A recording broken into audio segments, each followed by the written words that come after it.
Welcome to Instructional Technology, podcasts and tutorials from the School of Education at High Point University.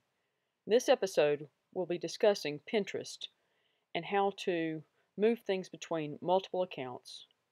Let's get started. So here I have logged in to my school Pinterest account. When you go to look at my boards, you will see that I have 3 boards: math lesson ideas, science lesson plan ideas, and STEM lesson ideas. I've logged in to this account in Firefox. In Google Chrome, I have logged into my personal Pinterest account. And you'll see when you go here, you see my boards, food and drink, my favorite things, some other things. And then when you scroll down here to the bottom, you will see the 3 boards that I have in my school account. So let's talk about how we make that happen. I'm going to go to the Science Lesson Plan Ideas board, for example, and I'm going to hit Edit. At this point, this is where I can adjust the title, I can put in a description, I can choose a category, and I can invite someone to be able to put pins on this board.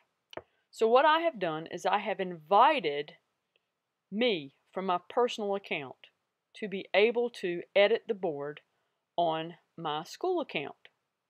So all I do is put in the email address that I used for that particular account. So my personal one uses my personal email. I would put in that and I would click Invite. Now what's going to happen when you click Invite is an invitation will be sent to this email address. You must then go to that email address, click on the invitation, view the board, and accept the invitation in order to be able to put pins on this particular board.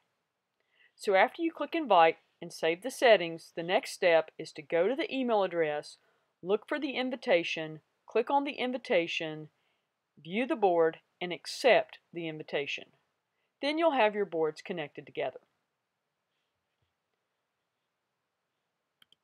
Okay? So now I'm going to come back to my major account here, and let's say that I have some science things that I would really like to get over to my school one. All right, so how do I move them? Let's take a look at that. I'm going to click on my science board here and say that I want to teach science safety. This looks good. I'm going to actually go here and click Edit. And when I go here to click Edit, I could of course delete the pin if I decided I didn't like it anymore. Or I can go to the board and I can choose Science Lesson Plan Ideas. So I'm actually moving this pin from one board to another. Then I click Save Pin. Now, one thing to keep in mind right here, you can't move pins to secret boards. So just keep that in mind. That's just the way Pinterest is set up. So I'm going to click Save Pin. And now here's the pin, and notice it's appearing here on my Science Lesson Plan Ideas board. And I'm going to go back and I'm going to check and just see that it is no longer in this board. Okay, so it's not here because I have moved it to my other board. So that's kind of how you can move things from one board to another if you're trying to organize between your personal board and a school board. Okay? As always, if you have any questions, be sure to ask.